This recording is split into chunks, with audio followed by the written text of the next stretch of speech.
Hey guys, it's Jaeger262 and welcome back to the channel. Today I have something very special, as you can see in front of you. This is the Hot Toys 1/6 scale Stormtrooper collectible figure. Now, the reason I say that is because these are not action figures. As you guys probably know, and I don't do a lot of action figure reviews on this channel, but I just got this as my first ever 6 scale collectible figure, my first Hot Toys figure. Now this is MMS 514. That is the basic version. That means it's just the Stormtrooper. There's a deluxe version which comes with, I think, the heavy rifle and also a wall panel piece for an actual display. This one is just the Trooper. That being said, what I'm going to get into, this is just going to be a really quick review because there's really not too much review. And what I mean by that is collectible figures, very different than action figures. Since this is my first one, I did not realize that. So let's get this box out of the way, and here it is, and it is absolutely gorgeous. It just looks so nice. I mean, the sculpting is great. The clear lenses are amazing. Now, one thing they noted in the manual for this figure, and then I saw some other people talking about it, there's no head in the helmet. It's actually two separate ball joints connected by, or I should say a dumbbell joint, really. Just connected straight to the top of the helmet right here. And the whole helmet is hollow, and these are clear pieces, so you're actually seeing the light coming in through the bottom of the helmet to make those clear lenses even more vibrant, which is just really cool to me. The reason I say I heard a lot of people talking about that and wanted to explain it is because I didn't know that there were heads in these usually. But I guess for anybody who was hoping to buy this just to use the armor pieces on an actual 6 scale figure, the helmet is not entirely hollow. There is that joint assembly in there. So if you do buy this, you're going to have to carve all that out to put a 1/6 scale head in there. Fortunately for me, I don't want to do that. Not a problem. But if that is something you want to do, now you know. We don't get the wall panel on the back. But we do get a stand Star Wars Stormtrooper there. It's the deck paneling from the Death Star, so that's cool. And that's pretty much it for this, the basic layout. We're going to get into articulation and details real soon, and that's where I have a lot to talk about. So let's bring the camera in closer and just start with basically detail. So like I said, the helmet's already pretty good. Oh, wow, that was a mistake. Great detail on the helmet. Articulation doesn't really go up at all. Can look down about there. Can look up some and see when you put, oh man, I love the lenses. Now here, let me show you if I can sort of get the camera to see under there. You can kind of see how it's hollow. You can see the green lenses peeking through. Good detail on the helmet. There is some tilt side to side. It does shift side to side, so you could theoretically get him to aim his blaster, but I wouldn't bet on it. And the reason for that is collectible figure, not action figure. This thing's articulation is not that great. Think if you do Black Series, think on the same level as maybe the second First Order Stormtrooper figure that the Black Series did. So the arms do come out. The armor is all separate pieces, just wired into, oh yeah, don't worry, it's not broken. But since that fell off, I will get into some interesting parts right away before I do articulation. And then I gotta change the lighting here so you guys can see this a little bit better. It's just hard for me to film something so large. The holster here and the belt, one, this is a magnet, which is cool. So you can put the blaster in there. And the belt are all cloth goods, so that just comes right off. There's the belt. You can adjust it. When I first got the figure in the box, the belt rides up to here. To be more accurate to the actual armor design, the belt should be down to here. So all you have to do is just unvelcro that and readjust it.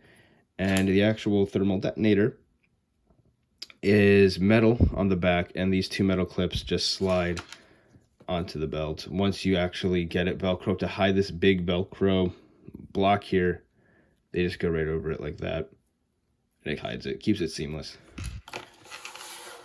Alrighty. Okay, so change the lighting real quick. So back to articulation. Like I said, now you can actually see it. All cloth body glove. And it is seamless. It's one body glove all the way through the entire figure. Elbows get a 90, they go down. They do rotate 360 the arms. I didn't rotate all the way because these armor points are attached. Some of them are completely loose. Like if you take the hands off, I'll show you how to do that. They're just on these single ball joints. All these gauntlets will slide off. So wrist goes down a little bit, up a little bit like a Black Series figure. You get the 360 swivel. Like I said, 90 degrees. Swivels there. The arms go up to about here, which is pretty impressive considering that they have this huge armor shoulder. It just slides right into, you can see how they have a break in the armor between the two plates. It slides right into there, and that's the point of that. And that's about the only movement you're going to get with this figure, so it's going to be kind of hard to get him to actually hold his blaster across his body in a position to actually aim it. And I'm going to try to do that.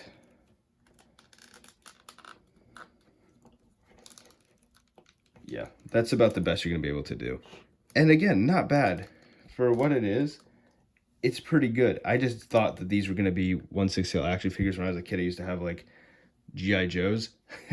And I assumed that Hot Toys would just very expensive, very high quality G.I. Joes. They're not. They are collectibles in the same sense that Kotobukiya art effect statues are. And this is the same level of quality that you would find in an artifact statue. The only difference is it is much bigger and it moves, obviously, not a statue. And so that's what the collectible figure part is. But essentially, you're going to display these and use these the same way as you would the statue. Legs will come out to about there, about 45 degrees. They come up a little bit. They go back almost not at all because of this piece here on the butt armor, if you will.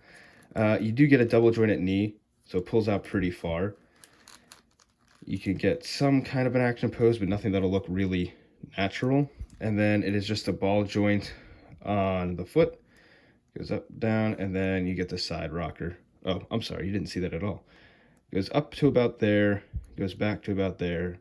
So about 90 degrees total rotation between both points. And then swivel, you got that ankle rocker. And then if you really wanted to, you could turn it 360 on that ball joint. And that just about does it for articulation.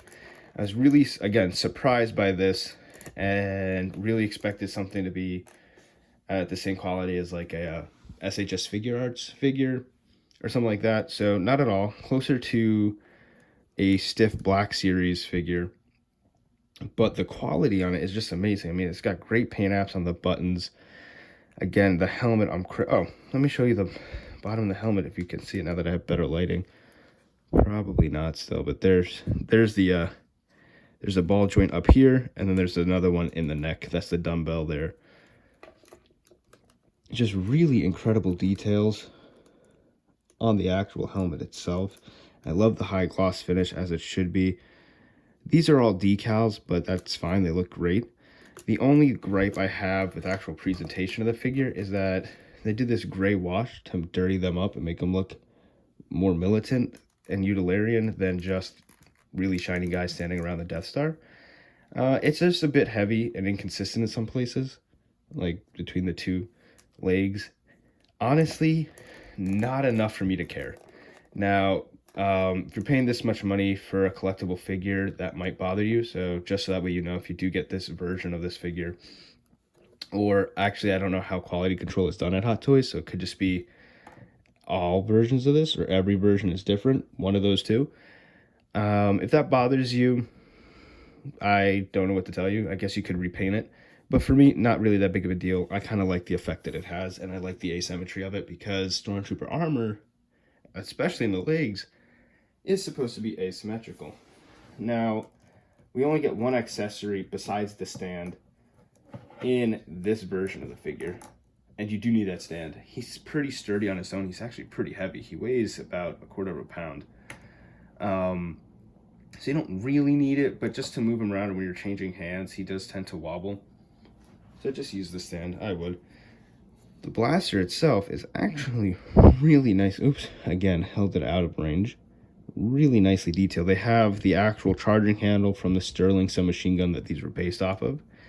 You can see through the iron sights, so those are real iron sights. It does get a nice sling clip in the back that's made out of metal right there, and you can bend that. That's articulated. You get the magazine. Nothing on it moves, but it's all well sculpted. I mean, this was a separate piece that they just glued in here to give you that extra sense of depth. Trigger is nicely done. I like the way that they did the gunmetal on it. It's not overdone or cheesy. And then my favorite part about this, oh, let me show you the scope real quick. If you can see it, there is a clear plastic piece in there, which is nice. It's just black, so it doesn't really add anything, but it's nice to have. The only thing they didn't do was they didn't hollow this out, and depending on what figures you have or what prop you're looking at, these are hollowed out, but on almost all action figures I've ever seen, they just keep this as a solid piece of plastic. And again, that might make or break it for people who are like real purists. For me, that's fine. The coolest part about this blaster is, of course, they added the actual folding stock of the Sterling submachine gun. So you just bend it down, and there you go. That is how you turn this into a proper E11 blast rifle or the Sterling submachine gun. Unfortunately, because of the articulation issues, or rather not issues, just the way that it's set up, he cannot actually shoulder this. So it's a cool gimmick, and if you have a much more articulated 1/6 body that you can use these hands on, or even some parts of the armor, then that's really cool, because you rarely, if ever, see Stormtroopers use their E11 with the stock folded, or unfolded rather. And then the other sling handle, which is right here, is also articulated, also a metal ring. And then it's not all the way hollow barrel, but they do have the end cap on this is hollow, so you can kind of see that. So for the only accessory that we get, it's actually really nice. And like I mentioned earlier, the belt is cloth goods with Velcro. It does have metal to keep all these pieces together, so they're actually punched through the fabric to hold them in place. And like I said, this is a magnet, but it doesn't seem to be working on mine. But I mean, it's heavy enough that it just stays weighted down anyway, so it's not really that noticeable. You just clip this around his waist, use the Velcro, and then you get the thermal detonator, which is pretty standard but really nice.